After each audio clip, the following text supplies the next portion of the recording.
That's amazing song. My mother has passed, and I know that some of you don't have your mothers with you here either, but it's an amazing time. We are pleased to welcome Reverend Mignonne Pollard as our guest speaker today, who will be talking about the question that I have asked lately: what about faith?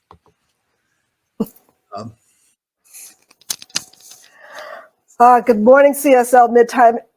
It is so good to be here with you on this celebration. I just want to acknowledge again all the mothers, the grandmothers, the godmothers, the foster mothers, the men who mother. There are also fur mothers and any variation of motherhood that I may have missed.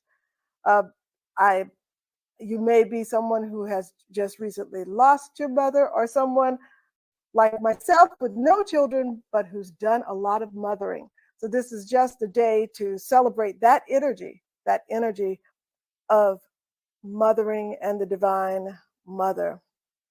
But today, the topic is, what about faith? And I believe that faith is a power, faith is a law, faith is an action verb.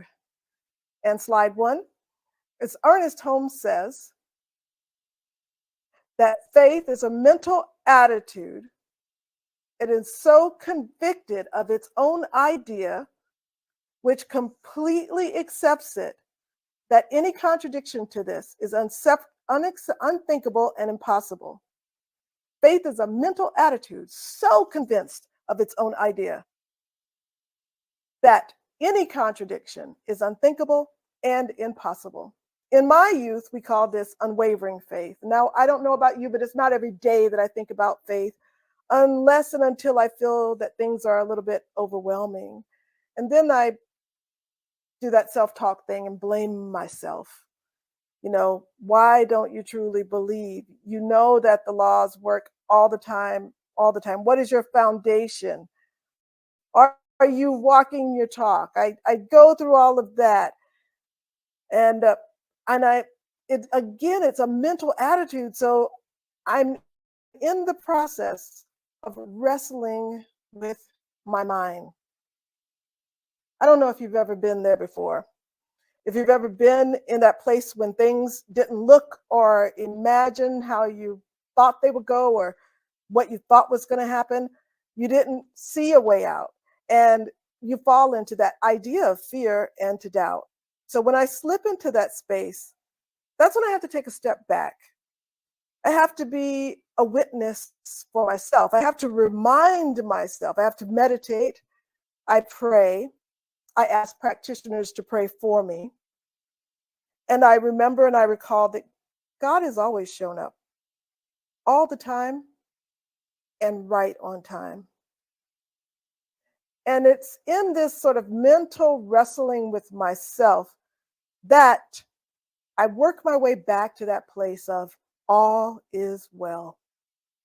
You know, it's only from that place of all is well that the power of faith is activated, and that demonstrations can, do, and will occur.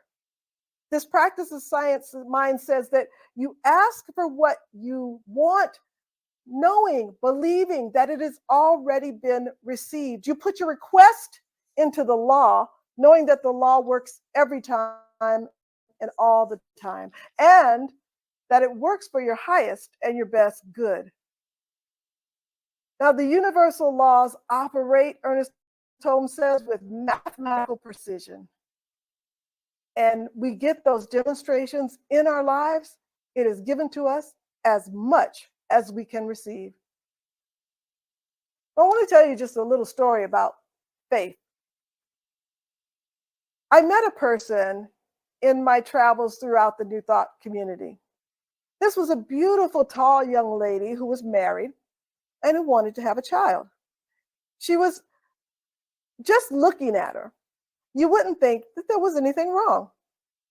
But the doctors told her that she couldn't even try it. She shouldn't even try to have a child.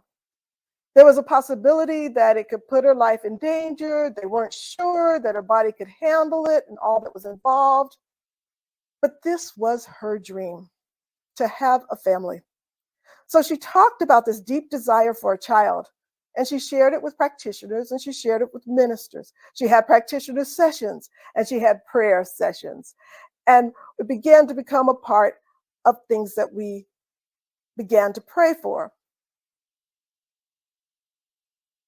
Her desire to have a child turned into a belief that, maybe I can have a child. She began to believe it was possible. She trusted in her own understanding of her body. She had an inner knowledge of her body. She had a faith that it would be well and all would go well. And as the consciousness shifted in this young lady to, I don't know, to maybe to yes. Yes, it's my desire. Yes, I want it. Yes, I accept it.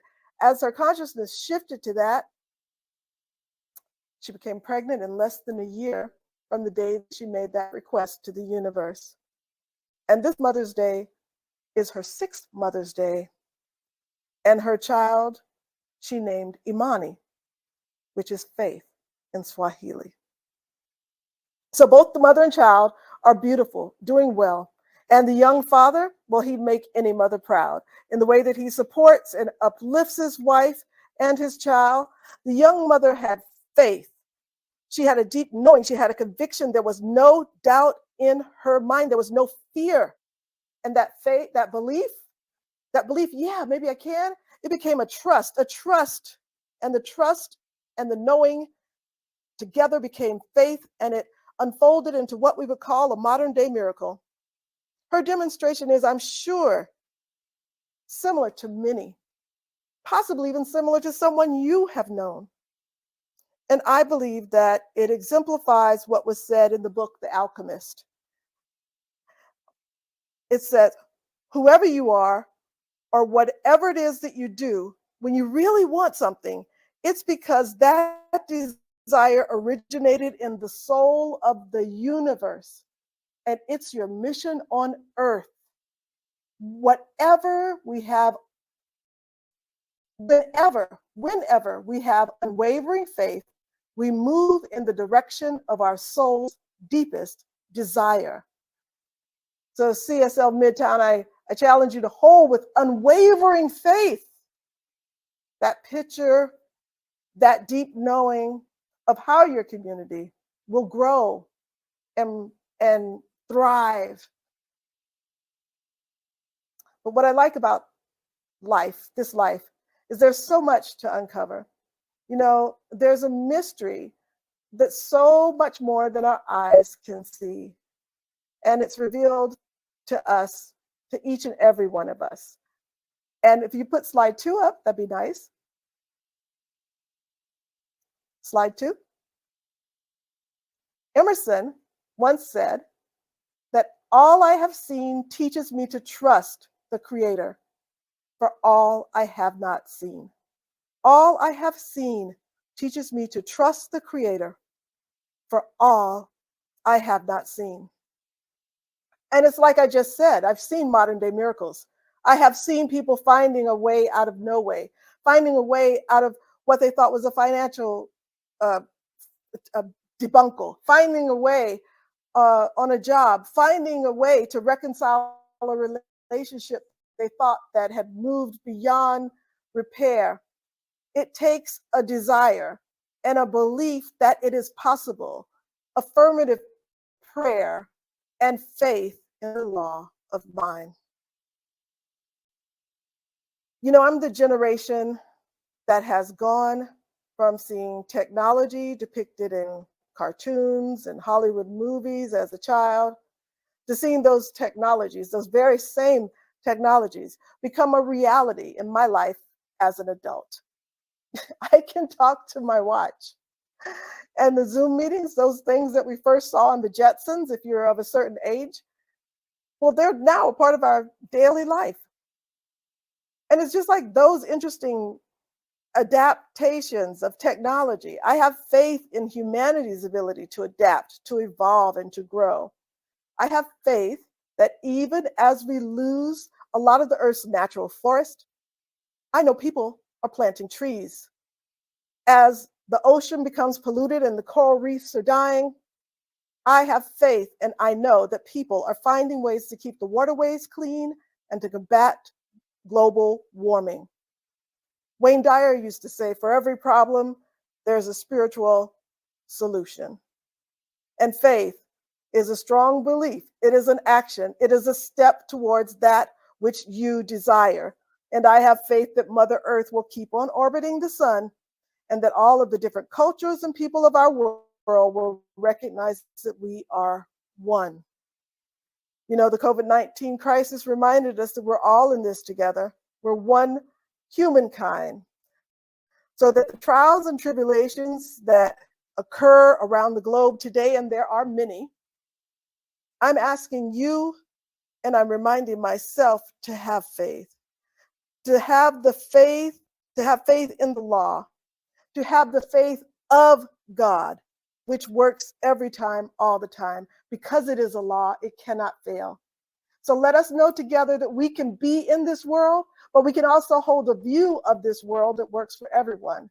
That we must know this without a doubt or without an anxiety, that it is possible because of the faith of God. And the faith of God is centered in universal mind and divine law. And that makes all things possible. You know, everything comes through one source and through one law. And we are a part of that source and we live in that law.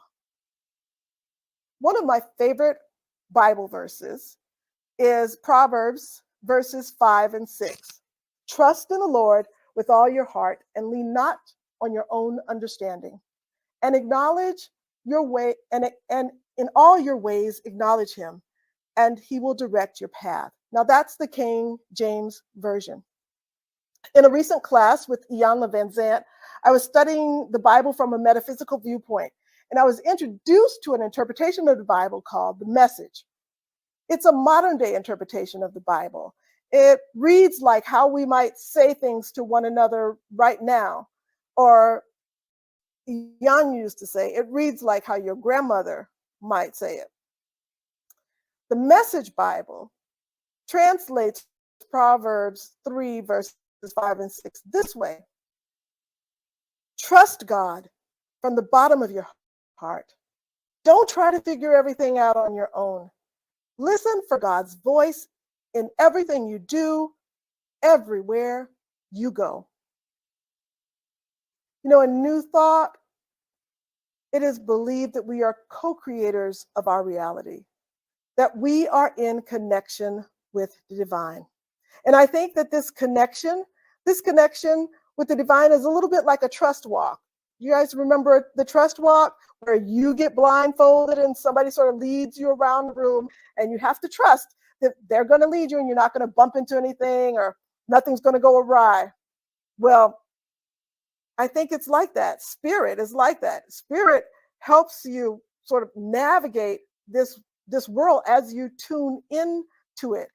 It helps you walk through this world because, like I say on slide 3, the Brazilian author Paulo Coelho, in his book Brida, he says, you know, none of us knows what might happen, even the next minute, but yet we still go forward because we trust, because we have faith.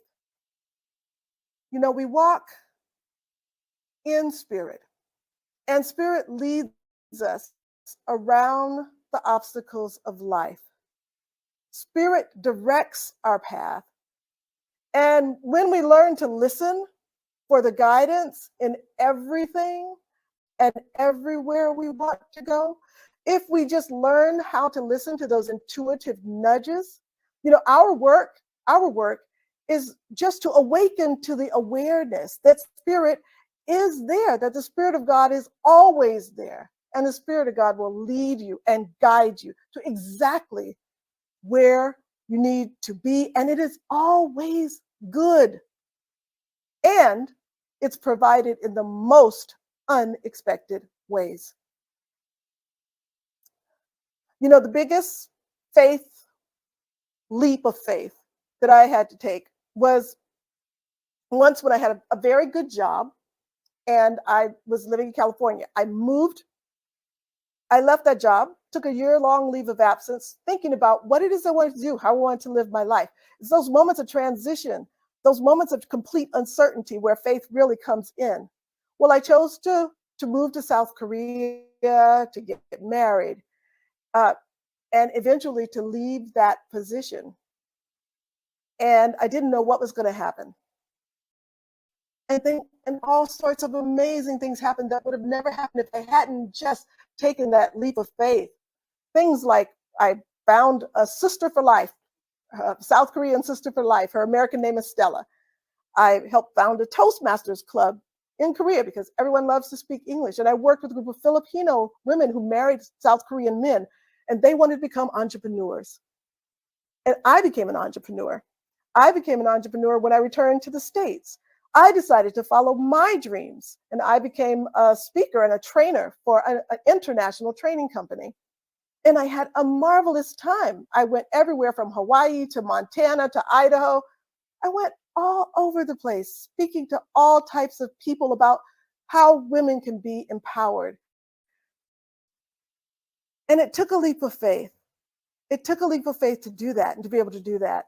But I said to God, God, I love this. I love being an independent contractor, but something in my constitution, it really needs stability. I need that sort of stability of a steady job or whatever. So I took one step in the direction of that dream. I took one step in the direction of that dream. And it's an odd step. I took a job as a shoe salesman in a major department store. And it wasn't for the money. It was for the idea of, look, God, look, Spirit, I'm moving. I want this. I want a job where I get this regular space. And I love the entrepreneurship. And yes, that was my dream. But, maybe my dream has shifted a little bit. Maybe it's gone down a little bit. So I did that, took that step, taking that step in the direction. And I can say right now, today, that Monday, I celebrated 11 years working in this steady job that's in my professional area, and I'm very, very happy. But I think that wouldn't have happened if I hadn't taken that step, if I hadn't shown both myself and the universe and spirit that this is exactly what I want to do. So when I say, what about faith? It's this active connection and flow between you and divine mind. Divine mind enacts the law, and faith is a mental attitude towards life. According to Ernest Holmes, his home study, he has a 5-volume book of home study for science of mind. He says that the science of mind reduces faith to a principle which can be understood and taught, and a technique that can be consciously used. The highest form of faith is developed through a realization of our unity with the infinite. It is our unity with the infinite.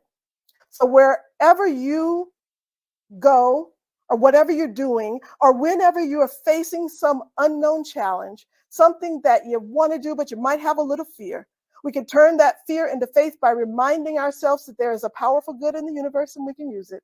And that if what is going on appears to be overwhelming, just step back, pause, and remember that God is always working it out for your highest and best good, that we move into a feeling of all is well, because it is in that place of poise, peace, that is where the power is. All is well. And when you know that, you can affirm with unwavering conviction that the good that you desire is already yours. So please affirm with me. Affirm with me this affirmation that there is only one life, that life is good, and that life is my life now. There's only one life. That life is good, and that life is my life now. So let us take this message into prayer. So just knowing that there's only one life, one source, one energy that's back behind all. And this is the energy that is the luminous energy that is overwhelmingly flowing with good and with love. It is the energy that is activated by faith, and knowing that that energy of love is flowing in and around and through me, and it's flowing in and around and through each and every person. I'm just simply speaking my word. I'm speaking my word right now, that the best and highest is unfolding right now for this community called CSL Midtown. I am speaking my word that the awareness that Spirit is guiding this and every process in the individual life and in the life of the community, that Spirit is there, and that this awareness is made visible to all who need to feel, see it, that it is guiding and leading, and all is well. I am just knowing that, and I am knowing that right here and right now. And I'm grateful and thankful. I'm grateful and thankful for this community. I'm grateful and thankful for its growth, for its vision, for its movement forward. I'm grateful and thankful for the steadfast, unwavering faith of the practitioners that hold this community together and that uplift each and every one of its community members. I'm grateful and thankful to be just a small part of this amazing unfoldment. And so I release this word into the law, and together we say, and so it is. And so it is.